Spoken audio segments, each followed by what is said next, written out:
right after you guys leave, I might get a call. TJ needs me to go to NYC, and all right, fuck it, I'm out. Like I gotta do what I gotta do. Yeah, like, yeah. So where do you record the most with him? Sometimes at the crib. It's like it's really divided up because he travels a lot and I travel with him. So like a lot of times it's in hotel rooms. Sometimes the label will book other studios in the other cities that we go to.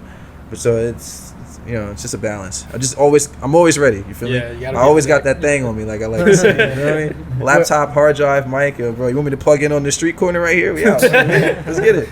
Are you like his primary producer essentially? If you're always going around with him? Not necessarily. He has another engineer that lives out in California, and we kind of we divide like the time between the both of us. You feel me? And then like, and he's got like a whole team of producers and A&Rs that help put everything together, man. Like the team over at Columbia is, I would say they're really on point and they're really good with helping just curate the whole process and make sure everything runs smoothly. The album was, the way, like, watching that process from beginning to end, I wasn't there from the very beginning of when the album was created, but I was there for a good portion of it. And just watching it all come together, like, you can really tell that, like, people preach about being independent, but, like, you really need a good team behind you. You're not really independent even if you say you're independent. Yeah.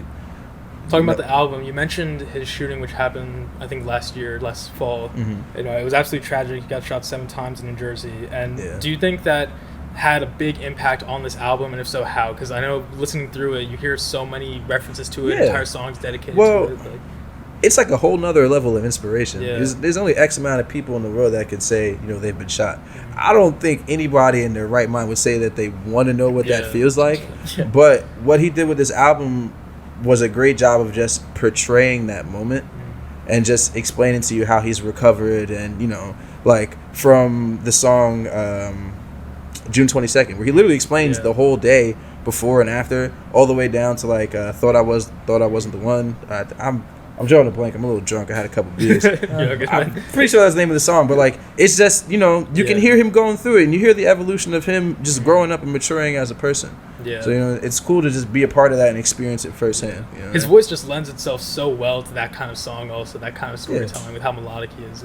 Yeah, a lot of people say that a lot. They like the melodic TJ. So you've worked with him a lot. Do you also have time how do you kind of divide up your time working for TJ as well as other artists? Shit, I make it work, man. Like literally, as soon as you guys leave here, I have a client that's watching right now that's about to come here and record. You feel me? Like I fit it into my schedule, and that's where the sleep deprivation comes in. Yeah. It's like, do I like money or do I like to sleep? Yeah. And I think I like money a little bit more than I like to go to sleep, bro. I'm gonna be real with you. Just a little bit, right? Just a little bit. It's close, but like not that close. Yeah. How old are you, if you don't mind me asking? 29. Just turned 29. Damn, happy birthday, man. Thank you. Appreciate it. So right now you're still pretty young and like still making a big name for yourself in the game. 29's young. Yeah.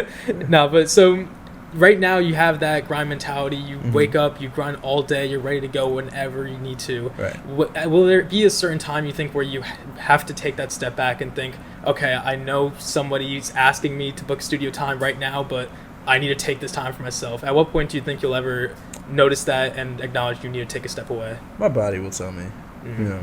Like don't get me wrong, there's a lot of days where I wake up and I'm just really tired. Like I really got to drag myself out of bed. But it's just like the willpower to know that like the job isn't done because I'm not where I want to be. Job's not finished. Job's not finished. You feel me? Like, my best friend when I was younger, my boy Trap Jesus, shout out to him. I've known him. He's my first friend when I moved to New Jersey. Right. His favorite saying is, "Yo, like you rich yet?" Like, no, you're not rich yet.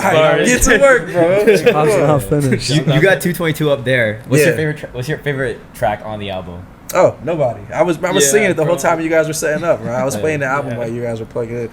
But I remember where we were, like when we recorded that song, and I could just like, you could really feel like the energy coming from it. And you can tell he was really putting his all into that song. And he was speaking from his heart. Yeah. Sometimes he doesn't feel like he has anybody. He opens up on the album about how he was adopted as a kid and stuff like that. And, and not knowing where your family comes from and stuff like that could probably really take a toll on you. Yeah. And then just thinking of all that he's been through in his life, like literally from like rags to riches, you feel me? You hear it on Project Walls and stuff like that. So it's cool to experience it all, man. I'm grateful I could be a part of the journey. Yeah. Do you know if there's did you ever mention the inspiration behind the name? Yeah. So obviously this is his third album.